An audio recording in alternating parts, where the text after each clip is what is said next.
So to start things off, I recorded the drums for this track by using my Roland TD9 V-Drum kit connected to my computer to trigger the sounds in Toontrack's Superior Drummer 2. I've been using this method of recording drums for several years now, and I've found that it allows us a whole lot of great musical options in addition to added flexibility. I'll always choose a tempo to begin with that feels as right for the song as I can, but being as how this is only using MIDI data to trigger recorded sounds, we always have the flexibility to adjust the tempo after recording with absolutely no sonic degradation. Now, admittedly, playing a V-kit is definitely a very different experience to playing an acoustic drum kit. However, once you get used to it, the ease of use and the amount of customization becomes apparent. Another thing that I like about this method is that I can actually write and record the drum parts in stages, such as getting the first verse done and then moving on to the first chorus and then moving on to the bridge, etc. I find that by moving through the song this way results in more of a stream of consciousness drum part. By not memorizing the whole thing and then playing it, I inevitably put random idiosyncrasies into the performance, which I probably wouldn't end up with otherwise. Of course, if I don't like these, I can go in and edit it to my heart's content after the fact. Which brings me to the editing process. One of the biggest common pitfalls with sequence drums is the lack of human feel.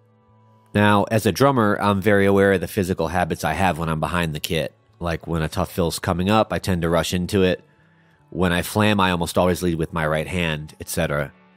So when I'm editing my performances, I leave those things if they're in there, and if for some reason they aren't, due to sloppy playing or maybe mistriggering, I'll often add them in. Finding your personal voice and preferences as a drummer or a programmer is very critical to imparting your own feel into the music. In order to speed up the process of getting things close, Studio One has a Humanize feature in the Quantize panel, along with a Humanize Less feature if the default amount of randomness added is too strong for you.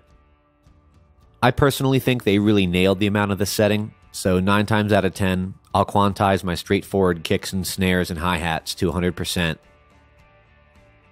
and then apply the Humanize to those, which results in a strong backbeat that still feels natural. I go over all of the fills and flams manually in order to make sure they're accented and timed exactly the way I want to hear them.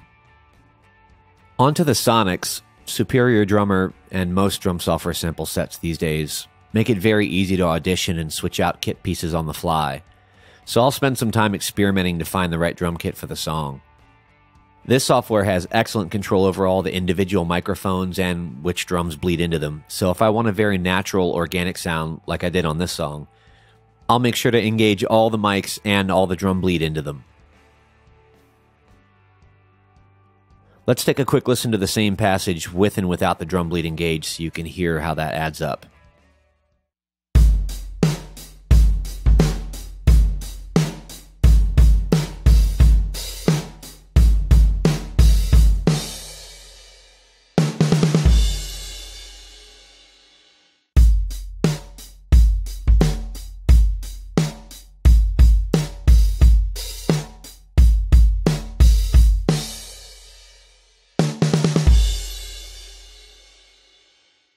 If I'm doing a really big rock production, I'll go into the snare top mic, the inside kick mic, and the tom mics, and I'll turn all the bleed off of those. So if I want to really compress those particular drums a lot in order to get them to cut through the mix, so the compressor won't bring up all the cymbals and drum bleed that happens between those hits.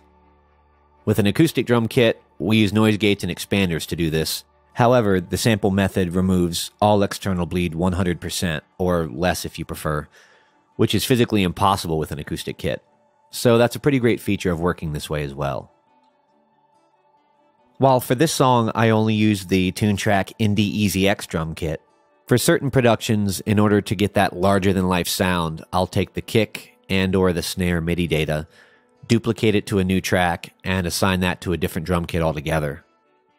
As an example, for Never Ending, a song by TJ Courtney that I produced, I used Superior for the main kit and then added Steven Slate's drums on top of the kick and the snare. The Slate drums in general are very punchy, and I find that they sound great in conjunction with the often more roomy Superior kits. So, as you can hear in this example, with only the one kit playing, the drums don't have anywhere near the impact or tonal depth as they do with both layered together.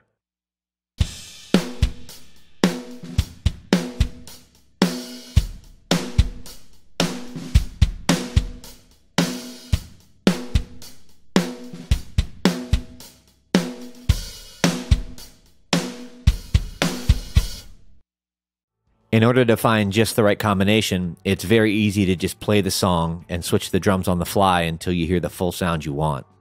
And no time or phase aligning is generally required. Although I have found a few sample sets to occasionally have slight timing and phase issues based on how closely the samples were trimmed. So it's best to use your ears to make sure that none of that's happening. But again, this way of working still requires a whole lot less editing and problem fixing than using acoustic drums to stack parts. And once the drums are done, it's literally a one-button press to export all of this MIDI data to discrete audio files for editing and processing in the project. And if it so happens that later on in the production we find our drum choices aren't working out, we can just pull this MIDI file back up and alter any aspect we'd like. And again, this is such a great creative option to continue to have all the way down the line of your production. And that wraps up our overview of drum sequencing and programming.